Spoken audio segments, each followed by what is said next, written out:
আজকে বানাচ্ছি আমি রুই মাছের ঝোল হালকা পাতলা করে। সোমবারে দিয়ে দিয়েছি কালো জিরা আর দিলাম আলু। আলুটা আমার ভাজা হয়ে গেছে। এখন দিব পেঁয়াজ কুচি, দিয়ে দিলাম এখানে একটা বড় সাইজের পেঁয়াজ আর 6-7টা লঙ্কা, কাঁচা লঙ্কা দিয়ে দিয়েছি। আর দিয়ে দিলাম অল্প লবণ। পেঁয়াজটা একটু ভাজা ভাজা হয়ে গেলে তারপরে আমি টমেটোটা দিয়ে দেবো। পেঁয়াজ আমার ভাজা হয়ে গেছে। এখন আমি এখানে একটা বড় সাইজের টমেটো নিয়েছি, কুচি করে নিয়েছি, এটা এখন দিয়ে দিলাম অল্প লবণ, যাতে টমেটোটা নরম হয়ে যায়। তারপরে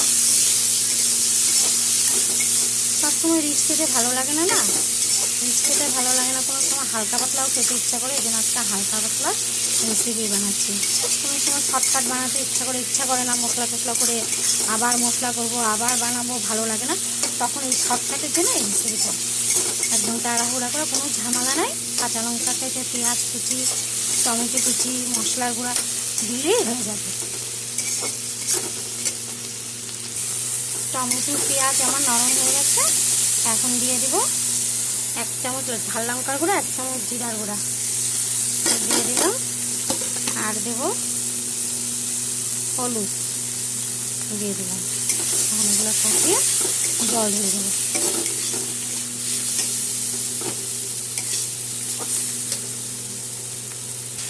মশলা আমার কষানো হয়ে গেছে, মশলা থেকে তেল বেরিয়ে গেছে। এখন আমি দিয়ে দেবো জল।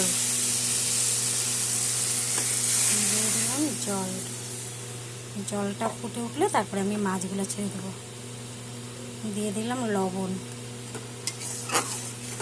আধা চামচ লবণ দিয়েছি, আগে দিলাম তো জন্য বেশি দিলাম না। তো ফুটে উঠলে আমি এখন মাছ দিয়ে দেবো।